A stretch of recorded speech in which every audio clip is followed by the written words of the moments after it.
Very good morning to all of you. आप सभी का स्वागत है आपके अपने चैनल पर, आपकी रीजनिंग फैकल्टी कंचन कुकरेती के साथ। जैसा कि आप सभी जानते हैं, हम ब्लड रिलेशन की सीरीज चला रहे हैं और ब्लड रिलेशन का ये 5वां एपिसोड हमारे सामने है। मैंने आपको दिख रहा होगा बोर्ड पर एक क्वेश्चन है। मैंने आपको लास्ट टाइम दो होमवर्क दिए थे पिछले वाले एपिसोड में। पिछले वाले जो वीडियो था हमारा, एक पहले दिया था लेक्चर शुरू होने से पहले और एक लेक्चर शुरू होने के बाद। तो बाद वाला क्वेश्चन तो काफी लोगों ने कर लिया है, जिसका आंसर भी आया है और आंसर उसका आया है नन ऑफ दीज। जो सेकंड लास्ट क्वेश्चन था बेटा, उसका आंसर नन ऑफ दीज आया है। कैसे? काफी बच्चों को पता है क्योंकि उसके 2 आंसर आ रहे हैं, उसी ऑप्शन में 2 आंसर हैं उसके, और 2 आंसर में एक तो टिक नहीं लगा सकते, है ना। तो इसीलिए हम नन ऑफ दीज ऑप्शन रखेंगे कि नन ऑफ दीज आंसर होगा, क्योंकि ऑप्शन होना चाहिए था जो 2 ऑप्शन थे, शायद 2 और 3 था, तो 2/3 होना चाहिए था आंसर, कि या तो ये दोनों में से एक, या दोनों 2 और 3 ऐसे करके होना चाहिए था ऑप्शन। ठीक है, तो वो तो बच्चों ने कर लिया था।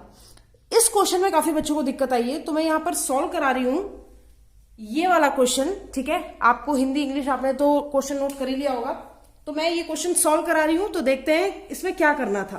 ठीक है, इस वाले क्वेश्चन में, अब ये रब भी नहीं हो रहा, इस वाले क्वेश्चन में काफी बच्चों का हो गया होगा, लेकिन काफी बच्चे जो बोल रहे थे कि मैम ये वाला क्वेश्चन नहीं हो पा रहा है। ठीक है, ये इस क्वेश्चन में दिक्कत आ रही है, तो चलो देख लेते हैं वो दिक्कत क्या थी, क्यों दिक्कत आई बच्चों को, ये भी देख लेते हैं। चलो, तो उसने कहा A is married to B, A की शादी बी से हुई है, तो लो मैरिड कपल, लेकिन मेल कौन है फीमेल कौन है ये नहीं पता।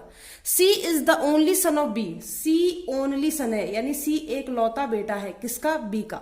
D is wife of C, D जो है वो सी की वाइफ है, यानी माइनस। फिर बोलता है E is brother of D, E जो है वो भाई है, किसका भाई है? डी का। ई इज ब्रदर ऑफ डी, ये डी है बेटा, ओ मत समझ लेना। ठीक है, उसके बाद कहता है F is mother in law of E, E की सास का नाम एफ है, ई की सास जो है वो एफ है बेटा, एफ जो है वो ई की सास है। तो ई ने किससे शादी की होगी, यानी अगर मेल है तो फीमेल से करेगा, उसकी माँ का नाम एफ रहा होगा, तभी तो एफ उसकी सास बनेगी, किसकी? ई की। ठीक है, F has only 1 child, F कह रहा है मेरा एक ही संतान है, एफ की एक ही संतान है, ये जिसने शादी कर ली है ना, संतान मतलब लड़का या लड़की, पर एक ही। ठीक है, उसके बाद बोल रहा है G is the only granddaughter of F, G F की एक लौती ग्रैंड डॉटर है। अब खुद सोचो, एफ की एक ही संतान है और ग्रैंड डॉटर मतलब होता है नातिन पोती है ना, तो कह रहा है जी एक लौती ग्रैंड डॉटर है, तो इसकी एक संतान होगी जी, और ग्रैंड डॉटर है तो लड़की होगी, तो इसकी एक लौती बेटी की, एक लौती संतान की एक लौती बेटी, तो ग्रैंड डॉटर हो गई। एच इज नेफ्यू ऑफ ई, नेफ्यू का मतलब भांजा या भतीजा होता है, एच नेफ्यू है ई का, ई का नेफ्यू यानी इसकी खुद की संतान को तो नहीं बोल रहा होगा, इसके कोई भाई बंधु होंगे उसकी संतान, तो यही दिख रहे हैं यहाँ पर, तो हो सकता है इन्हीं की संतान कौन हो? एच। ठीक है, नेफ्यू है तो प्लस, नेफ्यू है तो भांजा या भतीजा ही होगा। ठीक है, अच्छा, कुछ बच्चे ये भी सोच होंगे इसी की क्यों, हो सकता है इसका कोई और भाई भी होता, या इसका कोई और वो भी होता, बिल्कुल हो सकता है। अगर आगे ऐसा होगा तो मैं इसे किसी और की संतान भी बना सकती हूँ, लेकिन ध्यान रहे जिन लोगों का जिक्र किया है मैक्सिमम पॉसिबिलिटी उसी के साथ आती है। फिर कहता है के is grand father of H, H के ग्रैंड फादर का नाम क्या है? के। अब समझना, के ग्रैंड फादर है यानी दादा या नाना है किसके? एच के। अब एच के दादा तो नहीं हो सकते, क्यों? क्योंकि एच के पिताजी के माता पिता ए और बी हैं, और इनमें से किसी का नाम भी के नहीं है, और के ग्रैंड फादर बनाने हैं, तो एच की जो माँ है बेटा उनके पिताजी बना देते हैं हम किसको? के को। अब ये नाना जी हो गए, क्योंकि उसने तो ग्रैंड फादर लिखा है। अब ग्रैंड फादर नाना बनाओ चाहे दादा बनाओ, दादा बना नहीं सकते क्योंकि ए और बी में से एक मेल होगा एक फीमेल, यानी कि एच का दादा इनमें से कोई एक है ग्रैंड फादर, तो ये तो बन नहीं सकते, इसीलिए माँ के पिताजी यानी नाना जी बना दिए। और फिर लिखा है के हैज ओनली 2 चिल्ड्रन, के केवल 2 बच्चे हैं। अगर के केवल 2 बच्चे तो एक बच्चा यहाँ हो गया डी, ये बच्चा नहीं है, ये दामाद है, सी दामाद है के का, और एक संतान ही हो गई, ये दोनों भाई बहन है बेटा। ठीक है, तो आपका क्वेश्चन यहाँ पर पूरा हो गया। लेकिन इस क्वेश्चन में क्या कमी है, इसमें इनका जेंडर नहीं पता बेटा। ठीक है, ये पता था कि एक ही शादी बी से हुई है, लेकिन इनमें मेल कौन है फीमेल कौन है हमें ये नहीं पता था। अब बहुत इजीली आप आंसर कर लोगे। पहला क्वेश्चन था how is H related to A, H का रिलेशन पूछा है, आगे वाले का पीछे वाले से पूछा आता है, एच का रिलेशन ए से पूछा है, एच ए का क्या लगता है। अब ए का जेंडर पता हो चाहे ना हो, ये तो नहीं पूछा मैंने कि ए एच का क्या लगता है, मैंने पूछा एच ए का क्या लगता है। तो ए की बेटे का बेटा यानी पोता, पोता यानी ग्रैंड सन, आंसर हो जाएगा सीधा सीधा ग्रैंड सन। ऑप्शन मैंने दिए नहीं थे क्योंकि इजीली आप टिक कर लेते, क्योंकि डबल ऑप्शन में आंसर था ही नहीं, ठीक है, इधर और कहीं था ही नहीं। तो एच जो है वो इसका ग्रैंड सन होगा, ये चाहे दादी हो चाहे दादाजी हो, लेकिन ये ग्रैंड सन ही कहलाएगा। अब एक कंडीशन दी है, क्या बोला है, if G is daughter of R, कह रहा है यदि जी आर की बेटी होती, अगर जी आर की बेटी होती। अब खुद देखो, जी किसी की तो बेटी है ना, कह रहा है अगर जी आर की बेटी होती, यानी ये जो मिसिंग बंदा है यहां पर, ये कोई और नहीं, ये कौन होता, आर, क्योंकि एफ की एक ही संतान थी, ठीक है। तो अगर ये आर की बेटी होती तो then how is R related to K, R का रिलेशन किससे बताना है बेटा, के से बताना है। किसका बताना है, आर का, किससे बताना है, के से, जो पहला आया आर और बाद में आया के, तो आर का रिलेशन के से बताना है। तो आर के का क्या होगा, के बेटे की पत्नी यानी बहू, बहू को क्या बोलते हैं बेटा, daughter in law, daughter in law. अगर उल्टा होता, अगर के पहले होता आर बाद में होता और पूछता कि के का रिलेशन आर से बताओ, तो के का रिलेशन आर से मतलब के आर के पति की माँ है, सॉरी पिता है, तो फादर इन लॉ होते, यानी कि ससुर होते, फादर इन लॉ, पति के पिता को ससुर बोलते हैं, फादर इन लॉ होते। अभी ये उनके बेटे की पत्नी है तो बहू है यानी डॉटर इन लॉ। क्लियर है, आपका डाउट क्लियर हुआ होगा, ठीक है। जितने बच्चों ने भी गलती की है या जिनसे नहीं हो पा रहा था, तो बेटा ये इसका सॉल्यूशन, ठीक है। ध्यान रखना, ए और बी का जेंडर क्लियर नहीं है, बिल्कुल ये ध्यान रखना, ठीक है। अगर इस क्वेश्चन में एग्जामिनर पूछ लेता how many male members are there in the family, तो क्या बता सकते थे, बिल्कुल बता सकते थे, एक ये मेल है, ठीक है, इन दोनों में से एक तो मेल हो गई और एक फीमेल होगी, ये कंफर्म है, पति पत्नी होंगे। अब कौन मेल कौन फीमेल हमें नहीं पता, पर हमें तो संख्या बतानी है, हमें नाम तो नहीं बताना। तो एक ही है मेल, एक इनमें से होगा कोई 2, 3, 4 और एक 5, 5 मेल है और बाकी जो बची हुई है वो क्या होंगे, फीमेल होंगे, ठीक है। चलिए बहुत बढ़िया, चलिए बढ़ते हैं, आज के एपिसोड को आगे बढ़ाते हैं, ठीक है। आज के एपिसोड को आगे बढ़ाएंगे और कुछ क्वेश्चंस पर बात करेंगे। अगर किसी से वो दूसरा क्वेश्चन भी नहीं हुआ जो मैंने होमवर्क में दिया था, तो प्लीज कमेंट बॉक्स में जरूर मेंशन कीजिएगा, ताकि मैं अगले वीडियो में उसका भी सॉल्यूशन आपको दे पाऊं। वैसे मैं आपको आंसर बता रही हूँ, उसका आंसर नन ऑफ दीज है, क्योंकि उसके एक नहीं 2 आंसर आ रहे हैं, ठीक है बेटा। तो 2 आंसर एक साथ आप टिक नहीं कर सकते, इसलिए आप नन ऑफ दीज टिक करेंगे। नन ऑफ दीज का मतलब है इन विकल्पों में से कोई नहीं, इसके लिए कोई और विकल्प चाहिए था, ठीक। चलिए आगे बात करते हैं आगे क्वेश्चन की। चलिए क्लास देखिए, एक दूसरा क्वेश्चन मैंने आपके सामने रख दिया है, यानी आज का तो ये पहला क्वेश्चन है। पहला क्वेश्चन तो हमारा डाउट था जो मैंने होमवर्क दिया था, तो जरा सामने देखिएगा, क्वेश्चन से डरिएगा नहीं, क्योंकि क्वेश्चन को समझना है पहले, ठीक है। पहला काम यही है, क्वेश्चन को बहुत अच्छे से पढ़ना, कहां पर क्या लिखा हुआ है ढंग से पढ़ लेना। तो चलिए शुरुआत करते हैं। कहा है if A plus B means, यानी ए प्लस बी, अब हिंदी वाले कहेंगे यहाँ हिंदी लिखी है वहां क्यों नहीं लिखी, बेटा लिखने की जरूरत नहीं लगती मुझे, है ना। कह रहा है ए प्लस बी का मतलब है कि आगे वाला व्यक्ति, यानी ए पिता होगा पीछे वाले का, मल्टीप्लाई का मतलब आगे वाला बहन होगी पीछे वाले की, डॉलर का मतलब आगे वाली वाइफ होगी पीछे वाले की यानी पत्नी, परसेंटेज का मतलब कि आगे वाली माँ होगी पीछे वाले की, और डिवाइड का मतलब आगे वाला बेटा होगा पीछे वाले का। क्लियर है, यहां तक तो तुम्हें अब आदत हो गई होगी, ठीक है। क्वेश्चन में जितना कम हो सके पेन उठाइएगा, ठीक है। अब वो बोलता है which among the following expressions is true if Y is the son of X is definitely false. ध्यान दीजिएगा बेटा क्या बोला है, कह रहा इन दी गई अभिव्यक्तियों में से, ये जो 5 ऑप्शंस दिए बेटा, अभिव्यक्ति यानी एक्सप्रेशन, इनमें से कौन सी सत्य होगी, कौन सी सच होगी यदि, इफ कंडीशन लगा दी कि y x का बेटा है, आगे भी पढ़ लेना, इतना मत पढ़ के छोड़ देना, y x का बेटा है यह निश्चित रूप से गलत है हो तो, ठीक है। यानी कि y is the son of x is definitely false. कह रहा आपको इनमें से एक्सप्रेशन बताना है, एक एक्सप्रेशन चूज करना है जिसमें ये कंफर्म हो, ये निश्चित रूप से गलत हो कि भैया y x का बेटा है, ये होना ही चाहिए, मतलब y x का बेटा ही नहीं होना चाहिए, और आपको वही एक्सप्रेशन छांटना है। तो पहले तो क्वेश्चन पढ़ना बहुत जरूरी है कि भाई हम सही तरीके से क्वेश्चन पढ़ भी रहे हैं कि डिमांड क्या है, एग्जाम में पूछ क्या रहा है।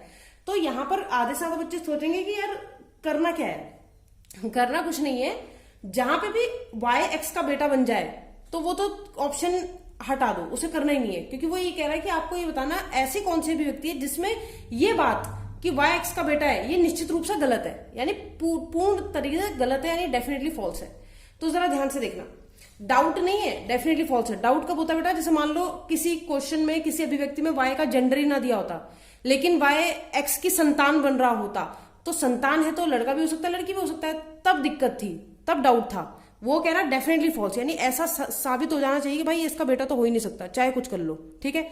अब जरा ऑप्शंस पर ध्यान दीजिएगा। मैंने पहले ही कहा था पेन का उपयोग जितना हो सके उतना कम कीजिए, लेकिन बेटा अगर मान लीजिए आपको नहीं होता, कि आपको इनकी अभी इतनी प्रैक्टिस नहीं है, ऑब्वियसली अगर आप पहली बार कर रहे हो तो नहीं हो रही होगी, ठीक है, तो आप आराम से करो, सॉल्व करके करो, कोई दिक्कत नहीं। धीरे धीरे हम स्पीड बढ़ा देंगे और धीरे धीरे आप सब माइंड में कैलकुलेट करके आंसर निकालते रहोगे। अब फैमिली ट्री आपका खुद ब खुद माइंड में बनता रहेगा, ठीक है। पहला ऑप्शन देखिएगा, पहले हमें y और x का देखना है कि भाई y x का बेटा नहीं होना चाहिए, और ऐसी अभिव्यक्ति में उठा के रख देनी है। तो सबसे पहले बात करें तो ई ऑप्शन तो मैं चेक नहीं करने वाली। बताओ क्यों? जल्दी बताओ क्यों? क्योंकि यहां पर y नहीं है, क्योंकि यहां पर y नहीं है। कुछ बच्चे इसे अलग लेते हैं, मैंने कहा ना कुछ बच्चे होते हैं जिनका सेंस ऑफ ह्यूमर बहुत तगड़ा होता है। वो क्या करते हैं, वो कहते हैं देखो हमने यही आंसर है। मैंने कहा क्यों, ये आंसर कैसे बोल दिया? कह रहे मैम आपने तो कहा कि y x का बेटा नहीं होना चाहिए, तो यहां तो y खत्म कर दिया हमने सांप को ही मार दिया, है ना, और हमने सांप को ही मार दिया, क्वेश्चन खत्म, बस यही तो समस्या थी।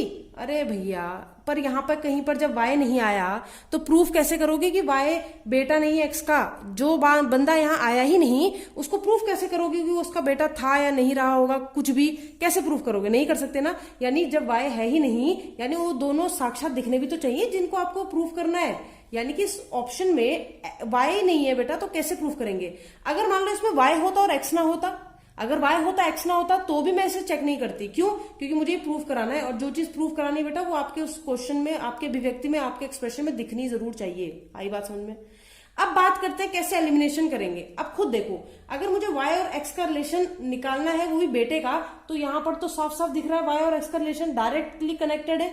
तो जरा देख लेते हैं क्या रिलेशन बन रहा है। y पूरा नहीं करना, डायरेक्ट है तो देख लो यहां से, y divide x। y divide x का मतलब क्या है? y डिवाइड x का मतलब है कि आगे वाला व्यक्ति पीछे वाले का बेटा है, यानी y बेटा है किसका? x का। y x का बेटा है, लेकिन ये तो क्या करना है हमें? गलत। यानी कैसा गलत? निश्चित रूप से गलत करना है। तो मैंने कहा ये तो आंसर नहीं देने वाले, क्योंकि वो कह रहा था ऐसा बताओ जिसमें निश्चित रूप से गलत हो। यहां पर तो y साक्षात x का क्या बन रहा है? पुत्र बन रहा है। मैंने कहा नहीं, ये ऑप्शन नहीं है। बच्चे 3 ऑप्शन। अब थोड़ा और दिमाग लगाओ। यहां पर अगर हम बात करें तो यहां पर जरा इन्हें देखिएगा, y और x का देखूंगी मैं सिर्फ, आगे मुझे कुछ देखना ही नहीं। y का x से रिलेशन में देखूं तो पूरा सॉल्व करने की जरूरत नहीं बेटा, ओरली कर सकते हो। y divide z, y divide z का मतलब y बेटा है किसका? z का। y z का बेटा है। अब बच्चे कहेंगे y z का बेटा x का थोड़ा है, लेकिन जरा देखो z कहीं संबंध तो नहीं बना रहा है इनसे, यानी कि कोई ऐसा रिलेशन तो नहीं आ रहा है जिससे y ऑटोमेटिकली इसका बेटा बन जाए। तो देखो z dollar x, z dollar x का मतलब है z वाइफ है किसकी? x की, और ये जो बन रही है z, ये x की वाइफ बन रही है, यानी ये उसके हस्बैंड बनेंगे। अब ये हस्बैंड वाइफ है और y कह रहा मैं जेड का बेटा हूं। अगर y जेड का बेटा है और ये हस्बैंड वाइफ है तो बेटा ऑटोमेटिकली ये x का भी बेटा हो गया। हो गया कि नहीं हो गया? ऑटोमेटिकली ये आपका x का भी बेटा हो गया, जो कि गलत है। मुझे x का बेटा बनाना ही नहीं उसको, यही तो क्वेश्चन की डिमांड थी। बच्चे कितने ऑप्शन? 2 ऑप्शन। अब इसको देख लो, y और x, यानी ये रहा x और ये रहा y। इसको देख लेते हैं। y और x को देखा तो x प्लस l की बात करें तो x जो है यहां पर देखना, x प्लस l की अगर आप बात करते हो। अब कुछ बच्चे ये भी कह रहे हैं बैठे बैठे कि मैम इसमें जेंडर एलिमिनेशन क्यों लगा रहे हैं? क्योंकि वही बेटा मैंने पहले देख लिया, साइन नहीं लग सकता। क्यों? क्योंकि x अगर y जो है वो x का बेटा है तो y को हमें मेल प्रूफ करना पड़ेगा, और y मेल यहाँ पर मेल ही बन रहा है, ठीक है। यहाँ की अगर हम बात करें कि मैम यहाँ पर आपने क्यों देखा, तो यहाँ पर भी y मेल बन रहा है, y बेटा बन रहा है W का, तो y मेल बन रहा है। तो सिर्फ मेल नहीं देखना, प्रूफ करना है कि वो मेल हो या फीमेल हो, लेकिन x का बेटा नहीं है। अगर मैं यहाँ पे देखूं तो x प्लस एल का मतलब है x फादर है किसके? l के। अब दिमाग में बनना चाहिए डायग्राम, x जो है वो फादर है l के, बनाना नहीं होता, सब दिमाग में चलो। और l मल्टीप्लाई t, जिनको नहीं होता कि दिमाग में नहीं बनता डायग्राम तो वो ड्रॉ कर सकते हैं, मैं यहाँ पर ड्रॉ कर रही हूँ स्टूडेंट्स के लिए, ठीक है। आगे क्या बोल रहा है? l मल्टीप्लाई टी, मतलब l बहन है, किसकी बहन है बेटा? t की। t मल्टीप्लाई y, t बहन है, किसकी बहन है? y की। और अब अगर आप देखो तो y जो है वो x का बेटा अभी नहीं बन रहा है, अभी तो बस ये बन रहा है कि x की संतान है y, क्योंकि ये तीनों सिबलिंग्स है ना, सगे भाई बहन। लेकिन बेटा y लड़का है कि लड़की? अगर यहाँ पे माइनस हो जाता तो, अगर माइनस हो जाता तो आंसर कर लेती मैं टिक। क्यों? क्योंकि उसने ये बोला बेटा नहीं होना चाहिए, बेटी तो नहीं बोला ना, तो उसने बोला बेटा नहीं होना चाहिए, कंफर्म होना चाहिए, तो बेटा नहीं बेटी बन जाता। लेकिन अभी y का जेंडर तब तक क्लियर नहीं होगा जब आगे नहीं देखेंगे। तो y divide w, y divide w मतलब y पुत्र है, ये y पुत्र है किसका, w का। w से खैर मतलब नहीं है मुझे, लेकिन बेटा इसके 3 बच्चे हो गए x के, और इन 3 बच्चों में से ये उसकी संतान हो गई, और संतान के साथ साथ वो पुत्र है, पुत्र भी हो गया, और वो कह रहा था पुत्र नहीं होना चाहिए x का, ठीक है। अब कोई बच्चा कहेगा इन दोनों का क्या रिलेशन है, तो इनका भी बता दूं, अगर ये इनके बच्चे हैं, ये पिता है, तो इनको माता बनना पड़ेगा w को, ठीक है। फिलहाल मुझे वो पूछा ही नहीं है तो मैं वहां जाऊं क्यों, तो यानी ये ऑप्शन भी नहीं है। अब क्या आप चौथा ऑप्शन चेक करोगे, फोर्थ जो डी पार्ट है वो चेक करोगे, कभी नहीं। फोर्थ पार्ट ही आंसर है, इसको आप डायरेक्ट टिक कर दोगे, ठीक है। जिन लोगों की प्रैक्टिस इसमें अच्छी है वो बिना ड्रॉ करे भी आराम से एलिमिनेट करा के आराम से निकाल सकते हैं, मतलब एक एक करके चेक करने की जरूरत नहीं बेटा। डिपेंड करता है एग्जामिनर कैसा देता है, कई बार ऐसा होता है हिट एंड ट्रायल लगता ही नहीं, कई बार आप एलिमिनेट नहीं कर सकते तो आपको ड्रॉ ही करना पड़ता है, इसलिए आपको बेसिक मेथड आना चाहिए, लेकिन जल्दी हाथ चलने चाहिए बस, ठीक है। अब देखो फोर्थ वाला क्यों मैं कह रही हूँ आंसर है, क्योंकि फोर्थ वाली अभिव्यक्ति ये है बेटा, ये यहाँ पर मैं लिख रही हूँ, ये है फोर्थ वाली अभिव्यक्ति, और हमें x का और y का रिलेशन फाइंड करना है। तो x प्लस एल का मतलब है x जो है वो फादर है, किसके फादर है बेटा, l के।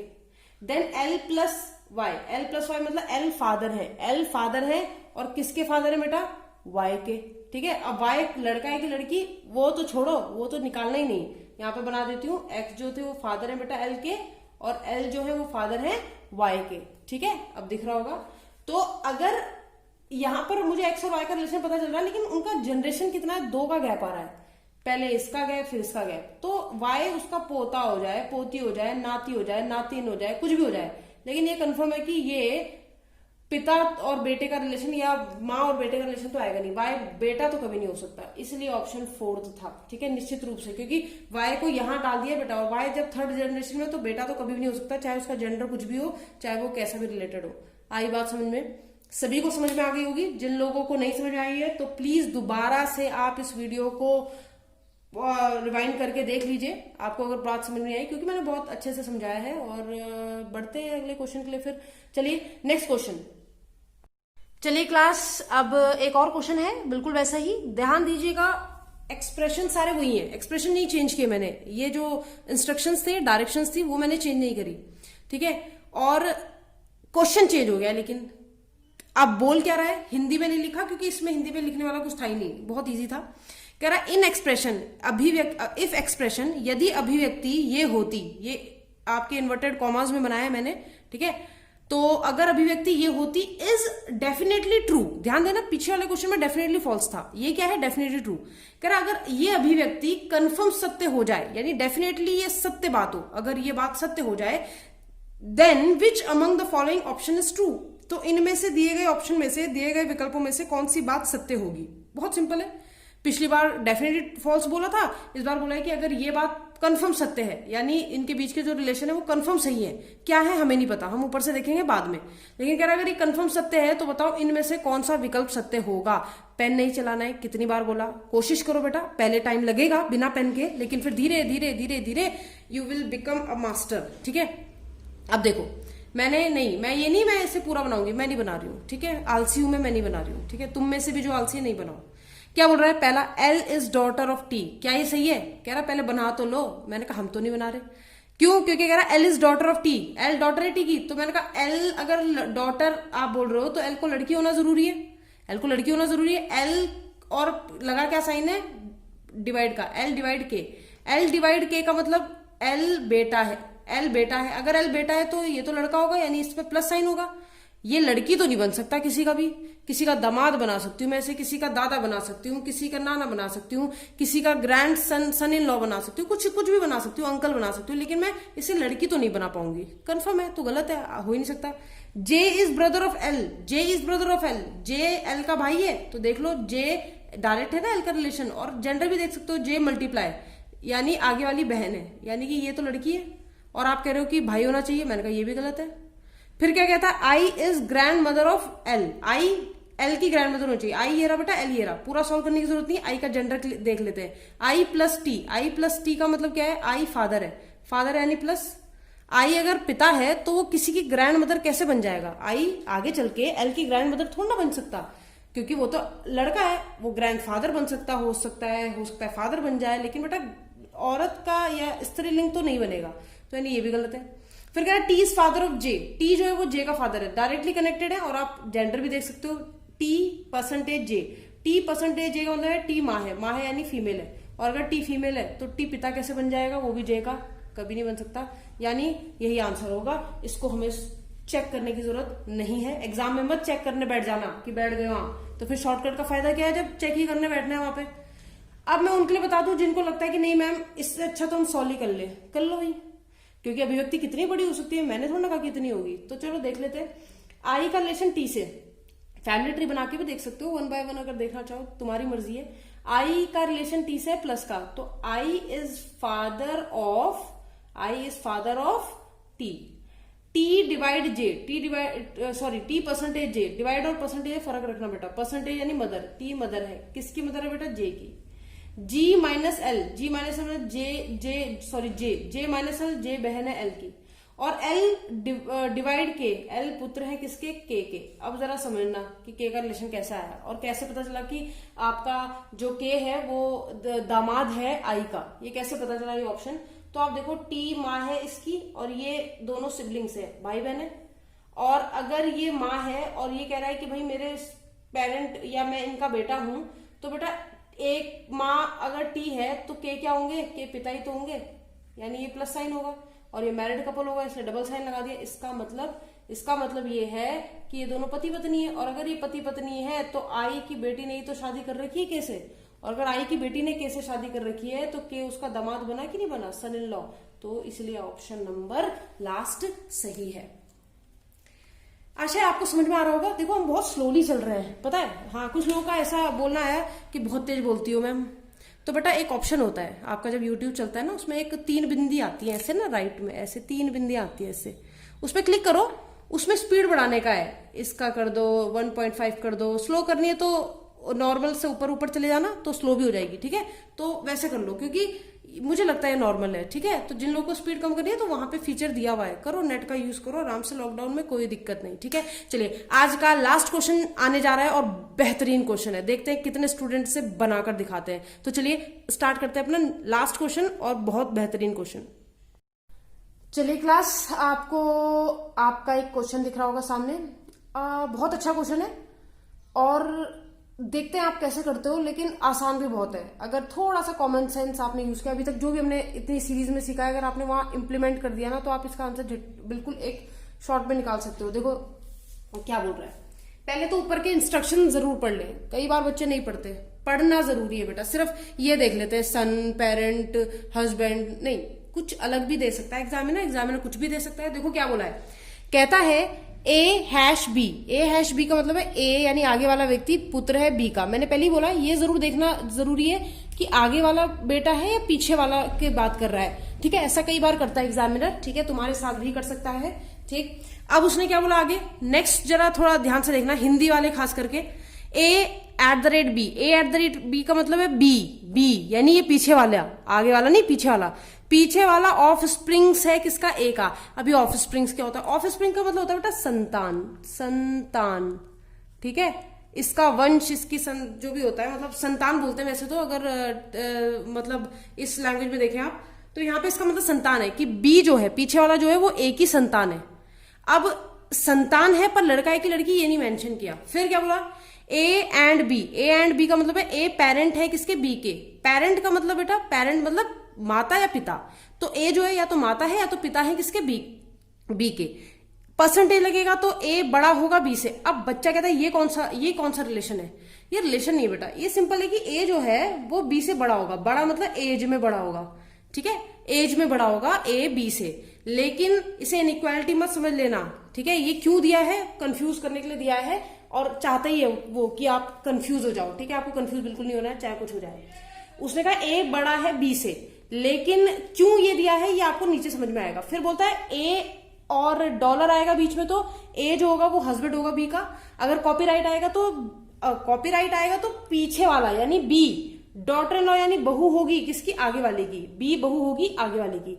और अगर स्टार आ गया तो ए वाइफ होगी बी की। अब इसमें समझने वाली बात क्या थी, समझने वाली बात यह है कि हमेशा जब भी क्वेश्चन आए, हमेशा जब भी ब्लड रिलेशन का क्वेश्चन आए, तो पहले तो ये सुनिश्चित कर ले कि अगर आगे वालों का पीछे वालों से रिलेशन है तब तो हम हिट एंड ट्रायल वगैरह सब कुछ लगा लेते हैं, ऐसे भी लगा सकते हो, लेकिन थोड़ी गलती होने के चांसेस ज्यादा है ऐसे केस में, क्योंकि पीछे से आगे वाले का, आगे से पीछे वाले का रिलेशन अगर गड़बड़ कर दिया तो जनरेशन गैप आ जाएंगे ज्यादा, या गड़बड़ हो जाएगी, और जहां जनरेशन में गड़बड़ हो गई तो क्वेश्चन में तो गड़बड़ होगी ही।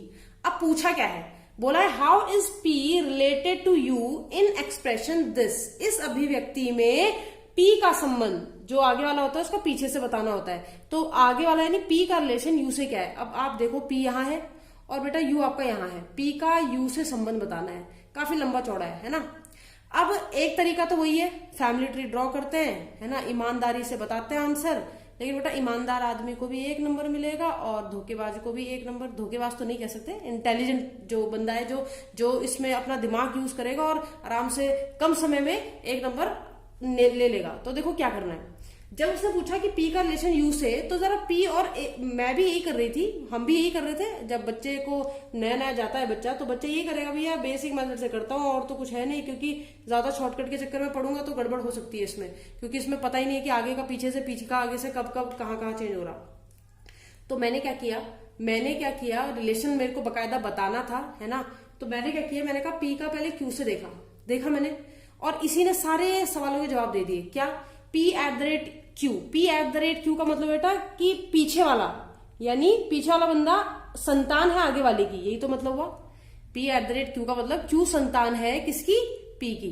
अब खुद सोचो, अगर क्यू पी की संतान है ना, तो क्यू का पता है लड़का है कि लड़की, मैंने कहा बाद में दिखी जाएगी, कह रहा पी, मैंने कहा ये बताया बस कि क्यू पी की संतान है, बाकी पी उसका क्या है, पिता है माँ है, नहीं बताया। अब ये इंपॉर्टेंट लाइन क्यू है। आगे अगर आप बढ़ोगे बेटा तो क्यू का आर से दिया है, यानी जेंडर अगर पता भी चलेगा तो क्यू का पता चलेगा या आर का, आगे देखोगे तो जेंडर आर या एस का पता चलेगा, आगे देखोगे तो एस और टी का, यानी कि जिसका भी जेंडर पता चल रहा है इसका तो पता ही नहीं चल रहा है, जो मेन बंदा है इसका तो पता ही नहीं चल रहा है। और रिलेशन इसी का तो निकालना है कि पी का यू से क्या संबंध है। अगर पी का जेंडर ही नहीं पता हो, ठीक है, अगर पी का जेंडर ही ना पता हो तो कैसे निकालोगे, है ना।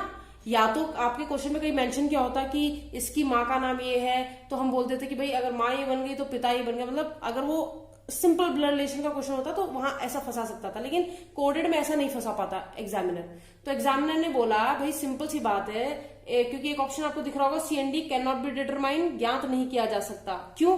क्योंकि जिसका आप रिलेशन पूछ रहे हो उस बंदे का हमें जेंडर नहीं मालूम, जिस बंदे का आप रिलेशन पूछ रहे हो यू से, उसका हमें जेंडर नहीं मालूम, और इस बंदे का सिर्फ यू से ही क्यों, अगर आप क्यू से पूछ लो, आर से पूछ लो, एस से पूछ लो, टी से पूछ लो, किसी से भी पूछ लो, तो हम कभी भी इसका आंसर नहीं दे सकते। इस बात का ध्यान रहे, ठीक है, इस बात का ध्यान रहे। कुछ बच्चे सोच होंगे यहाँ पे भी आ रहा है मैम, यहाँ पे भी आ रहा है, बेटा वो कुछ नहीं, वो एग्जामिनर सिर्फ आपको उसके लिए कर रहा है, गुमराह करने के लिए, बाकी कोई मतलब नहीं है। आपने क्वेश्चन पहले ही पकड़ लेना है, आपने आंसर पहले ही पकड़ लेना है कि भाई क्या है। जब इसका जेंडर ही नहीं पता, जो मेन मुख्य आदमी है, अगर यू का ना पता होता तो चलता, क्यों? क्योंकि पी का यू से पूछा है, यू का नहीं पूछा। जिसका पूछा होता बेटा उसका जेंडर पता होना बहुत जरूरी है, ठीक है ना। चलो, अगर ये बात समझ में आ गई तो बहुत अच्छी बात है, अगर नहीं भी आई है तो मैं इसे यहाँ पे डायग्राम बना के भी शो कर रही हूँ, तो जिनको नहीं आई वो प्लीज डायग्राम की हेल्प से जरूर देख लें कि मैं क्या समझाना चाह रही थी। तो देखो जरा, मैं डायग्राम बना के भी दिखा रही हूँ। उसने जो बोला, उसने क्या बोला कि जो क्यू है वो संतान है किसकी, पी की, तो पी की संतान का नाम है क्यू। अब वो संतान लड़का है लड़की मुझे नहीं पता। Q dollar R, Q dollar R का मतलब है क्यू जो है हस्बैंड है, क्यू जो है हस्बैंड है, किसके हस्बैंड है, आर के, तो आर उनकी वाइफ होगी, है ना, अगर एक हस्बैंड है तो वाइफ होगी। R copyright S, R copyright S का मतलब है पीछे वाला है, बहू है आगे वाली की, एस बहू है आर की, यानी आर का कोई पुत्र होगा, उसने शादी की होगी एस से, इसलिए एस उसकी क्या बन गई, आर की बहू बन गई। समझ में आ रहा है। फिर S percentage sorry S star T, S star T का मतलब एस वाइफ है, किसकी वाइफ है, टी की, तो इसी की तो वाइफ होगी, ठीक है, एक साथ एक ही से शादी करेगी, दो से तो करेगी नहीं।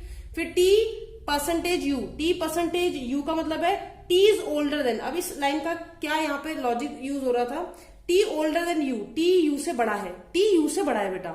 अगर टी यू से बड़ा है तो इसका यहाँ पे बच्चे करते क्या है, यहाँ पे गड़बड़ क्या होती है, देखो अगर ये क्वेश्चन इस तरीके से ना बनता और एग्जामिनर पूरा अभिव्यक्ति चेक करने के लिए बोलता, तो देखो अगर टी यू से बड़ा है तो बच्चे सोचते हैं अगर टी यू से बड़ा है तो यू नीचे वाली जनरेशन में होगा। ऐसा मैंडेटरी नहीं है। किसी के घर में किसी का बड़ा भाई है, जनरेशन तो सेम होती है भाई बहनों की, लेकिन बड़े छोटे भी तो होते हैं, तो बस वही है मतलब। तो अभी आप यू को नहीं रख सकते, बस आपको ये पता है कि टी यू से बड़ा है, एज में ऑब्वियसली।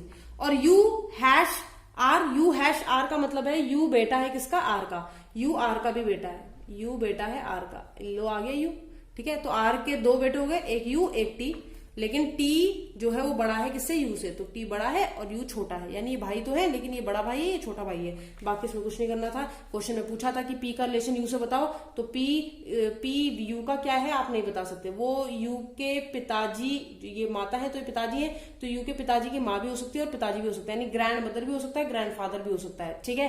तो ध्यान रखिए बेटा का, इसलिए यहाँ पर आंसर आया क्या, CND। ग्रैंड फादर या ग्रैंड मदर आप एक टिक नहीं कर सकते, ठीक है। अगर ये ना होता यहाँ पर और नन ऑफ दिस होता तो नन ऑफ दिस टिक करते। अब ये मत कहना कि मैम ये क्यों नहीं करते, भाई ग्रैंडफादर है इसकी गारंटी कौन देगा, ग्रैंड मदर है इसकी गारंटी कौन देगा, जब जेंडर ही क्लियर नहीं है। तो ऐसे केस में इनमें से कोई नहीं। हाँ, अगर ऑप्शन CND ना होकर, ऑप्शन में CND ना होकर होता A/D तो मैं टिक कर देती। A/D का मतलब है या तो ग्रैंडफादर या तो ग्रैंड मदर, ठीक है। समझ में आई बात, चलो बहुत बढ़िया।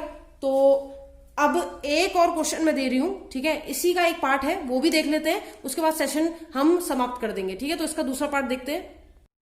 चलिए आज का इस क्वेश्चन का लास्ट पार्ट हम देख रहे हैं। क्वेश्चन बहुत इजी है, बिल्कुल घबराना नहीं है बेटा, और मैं हिंदी वालों को भी नहीं घबराना है, बहुत इजी लैंग्वेज में है, मैं हिंदी में भी एक्सप्लेन कर रही हूँ। देखो ये तो हम पढ़ ही चुके थे, मतलब डायरेक्शन वही है, आपके जो इंस्ट्रक्शन है वो वही है। करना क्या है, करना है क्वेश्चन पढ़ना है, बस ये पार्ट पढ़ना है। कह रहा है इफ एज ऑफ के इज 25, अब एक शर्त रख रहा है, कह रहा है यदि के की उम्र 25 साल है, यदि के की उम्र 25 साल है और एच की उम्र 45 है, एच की उम्र कितनी है, 45 साल है, ठीक है, दे दी दोनों की उम्र। इस अभिव्यक्ति यानी इन दिस एक्सप्रेशन, इस अभिव्यक्ति में यदि जो एच है यानी ये और जो बंदा के है यानी ये, इनकी एज उसने दे दी और कहा then what is the probable age of J. Probable का मतलब क्या होता है बेटा, संभावित उम्र, है ना। वो कह रहा है प्रोबेबल एज बताओ। प्रोबेबल का मतलब होता है कि आप कंफर्म तो नहीं होंगे, लेकिन आपको क्या लगता है कि संभावित एज क्या हो सकती है जे की। अब यहां पर ना ऑप्शन बड़ी भयंकर भूमिका निभाते हैं। क्यों, क्योंकि ऑप्शन के हिसाब से हम आंसर देंगे, ठीक है। क्यों ऐसा बोल रही हूं मैं, क्योंकि प्रोबेबल एज पूछी है, डेफिनेट एज नहीं पूछी बेटा। प्रोबेबल, डेफिनेट में तो एक आंसर आता है, प्रोबेबल तो कुछ भी हो सकता है। अच्छा अगर मैं आपसे बोलूं कि भाई मेरी एज 25 और 30 के बीच में है, तो इसमें प्रोबेबल एज आएंगी मेरी कि मैम की एज 25 साढ़े 25 साल हो सकती है, मैम की 26 साल हो सकती है, मैम की 27 हो सकती है, 28 हो सकती है, 29 हो सकती है। तो ये होती है प्रोबेबल एज, जिसमें आप श्योर नहीं होते, ठीक है। प्रोबेबल एज पूछिए और नीचे 5 ऑप्शन दिए, उनमें से एक का आपको टिक करना है। CND ऑप्शन में नहीं है, नन ऑफ दीज ऑप्शन में नहीं है, यानी कि इनमें से कोई आंसर है, ये कंफर्म बात है। करते क्या है इसमें आपको ड्रॉ करना होता है बेटा, इस पूरे डायग्राम को इसको ड्रॉ करना होता है, रिलेशन निकालना होता है। इसमें ये नहीं कि जेंडर देखा निकाल दिया, क्योंकि जेंडर का तो खेल ही नहीं है, संख्याओं का खेल है, यानी कि गणित लगानी है, ठीक है। तो चलो इसे ड्रॉ करते हैं। $H मतलब H हस्बैंड है, किसके हस्बैंड है बेटा, आई के, तो आई उनकी क्या होगी, वाइफ होगी, बहुत बढ़िया। आई एंड जे का मतलब आई जो है वो पेरेंट है किसके, जे के, आई पेरेंट है जे के, और यहाँ पे पता चल रहा है माता है, ठीक है भाई, जे उनकी संतान है। जे परसेंटेज के, जे परसेंटेज के मतलब जे बड़े हैं किससे, के से, जे परसेंटेज के का मतलब है जे बड़े हैं। अब ये लाइन मैंने यहां लिख दी, क्यों लिखी, क्योंकि भाई बड़े हैं ये बताया है पर रिलेशन थोड़ा ना बताया है, ठीक है। और लास्ट है K#H, K#H का मतलब है के पुत्र हैं किसके, H के H के पुत्र हैं। अब ये H रहे, H के पुत्र के यही तो आएंगे, ये रहे पुत्र। जे का जेंडर नहीं पता, लेकिन जे ये बोल रहा था कि मैं के से बड़ा हूं, यानी कि बड़ा हूं या बड़ी हूं, तो जे की उम्र जो है वो के से बड़ी है, यानी कि ये है तो भाई बहन, क्योंकि एक ही माँ बाप की संतान है। ये यहाँ पे इनकी माँ का नाम, ये पिता है, ये इनके पिता और ये इनकी माँ, तो दोनों के माता पिता ये हैं, ये सिबलिंग्स हैं, भाई बहन है, जिसमें जे बड़े हैं किससे, के से। अब ये इतनी भूमिका जो बनाई एग्जामिनर ने, क्यों बनाई जरा देखो। वो क्वेश्चन पूछा है कि जे की प्रोबेबल एज क्या होगी। अब जे की प्रोबेबल एज, अब खुद सोचो, के की एज क्या दी है, के की 25 दी है, के की एज 25 दी है, और ये बोला कि जे की एज के से बड़ी होगी, जे जो है वो के से बड़ा है, तो 25 से तो बड़ी उम्र होगी। अगर मान लो एच की ना दी होती, इसीलिए क्वेश्चन बनता ही ऐसा है बेटा, ठीक है। अगर एच की एज ना दी होती तो जे की एज में फंस जाते। क्यों, जे कह रहा है मैं 25 साल से बड़ा होऊंगा क्योंकि मैं के से बड़ा हूं, तो 25 साल से बड़ा ये ऑप्शन तो नहीं है, ये तो जाता, ये तो नहीं हो पाता। लेकिन 25 साल से बड़ा तो 30 भी हो सकता है, 25 साल से बड़ा 22 तो नहीं हो सकता, लेकिन 25 साल से बड़ा 50 भी हो सकता है, 25 साल से बड़ा 20 तो नहीं हो सकता, लेकिन आपके पास कितने ऑप्शन आ जाते हैं आंसर में? 2, एक बी ऑप्शन और एक डी ऑप्शन, एक 30 उम्र और एक 50 उम्र। इसलिए एग्जामिनर ने एच की एज भी दे दी। क्यों? क्योंकि बेटा अब कुछ बच्चे कहेंगे 50 तो ये हो ही नहीं सकता, चाहे एच की पता हो चाहे नहीं पता हो। मैंने कहा क्यों नहीं हो सकता? हो सकता है 50 साल का हो, 25 साल बाद उनकी दूसरी संतान हुई हो, बिल्कुल हो सकता है, क्यों नहीं हो सकता? समझ रहे हो मेरी बात? इसका मतलब कि यहां पर आपको बेटा क्या करना है, इसके बाद इन दोनों में से किसी एक की एज आपको पता होनी चाहिए थी, क्योंकि कोई भी संतान अपने माँ बाप से बड़ी एज की नहीं हो सकती, ये बात आप जानते हैं। कोई भी संतान अपने माँ बाप से बड़ी एज की नहीं हो सकती, ठीक है? वो चाहे 10 साल छोटे हो चाहे 30 साल छोटे हो, पर छोटे ही रहेंगे, ठीक है? ये यूनिवर्सल ट्रुथ है। अब वो क्या कह रहा है? वो कह रहा है आपको कि प्रोबेबल एज बताओ जे की, अगर एच की एज क्या है 45। अब एच की दे दी 45, यानी कि अपने माँ बाप से बड़ा तो होगा नहीं, यानी 50 ऑप्शन नहीं हो सकता। 50 अगर जे की उम्र हो गई तो फिर उसके पिता को शर्म करने वाली बात है। पिताजी 45 के रह गए, बेटा 25 या बेटी 50 की हो गई, तो ये तो हो ही नहीं सकता। इसलिए ऑप्शन क्या होगा? ऑप्शन होगा ऑप्शन नंबर बी, यानी कि आपका आंसर होगा 30 साल। ये प्रोबेबल एज है बेटा, प्रोबेबल एज के क्वेश्चन आ जाते हैं ऐसे, तो बच्चे जनरली ऐसा करते हैं। मेंस में आया हुआ है, ये पीओ मेंस में क्वेश्चन आया हुआ है, याद रखना, ठीक है? यहाँ पे मैंने मेंशन किया हुआ है कोने में, ठीक है? दिख रहा होगा अगर आपको। तो इस तरह के क्वेश्चन एग्जाम में आ जाते हैं। तो ब्लड रिलेशन में हमने काफी कुछ सीखा। हमने सीखा इंडिकेटिंग फॉर्म, हमने सीखा सिंपल ब्लड रिलेशन, हमने सीखा कोडेड ब्लड रिलेशन, ठीक है? तो बच्चे आपको ध्यान रखना है बेटा, कहाँ शॉर्टकट लग सकता है, कहाँ नहीं लग सकता, इस सब के बारे में जानकारी रखें, बहुत सारे प्रैक्टिस करें, क्योंकि अब हम अब अगला जो चैप्टर होगा इनइक्वालिटी होगा। अगला जो सीरीज हम स्टार्ट करने वाले हैं वो इनइक्वालिटी की है। असमानता, सब जुड़े, सब उसमें जुड़े, क्योंकि बहुत बच्चों को प्रॉब्लम होती है उसमें, ठीक है? और ब्लड रिलेशन यहीं तक है, इससे आगे ब्लड रिलेशन आपको नहीं करना, ठीक है? लेकिन प्रैक्टिस करते रहना है। अब कुछ बच्चे कह रहे हैं कि मैम ब्लड रिलेशन में वो सिटिंग अरेंजमेंट भी तो आता है, तो बेटा जब तक सिटिंग अरेंजमेंट नहीं सीखोगे तब तक कैसे बैठा दोगे ब्लड रिलेशन वालों को? समझ रहे हो मेरी बात को? तो जब मैं सिटिंग अरेंजमेंट बताऊंगी तब मैं ब्लड रिलेशन वाले क्वेश्चन भी कराऊंगी उसमें। तो अभी आपका सिर्फ ब्लड रिलेशन कंसेप्ट क्लियर होना चाहिए। सिटिंग अरेंजमेंट जब हम कराएंगे या पजल जब हम कराएंगे तो हम ब्लड रिलेशन के क्वेश्चन भी वहां लेंगे, ठीक है? तो बिल्कुल घबराने की जरूरत नहीं है, जब तक आपकी रीजनिंग फैकल्टी कंचन कुकरेती आपके साथ है। और अलविदा लेते हैं ज्यादा बातें ना करते हुए, पढ़ते रहिए, अच्छे से पढ़ते रहिए, अपने स्वास्थ्य का ध्यान रखिए, और हम वादे के साथ अलविदा लेते हैं कि अगले सीरीज इनइक्वालिटी की लेके आएंगे। तब तक पढ़ते रहिए मेरे साथ। मैं कंचन कुकरेती, बाय बाय।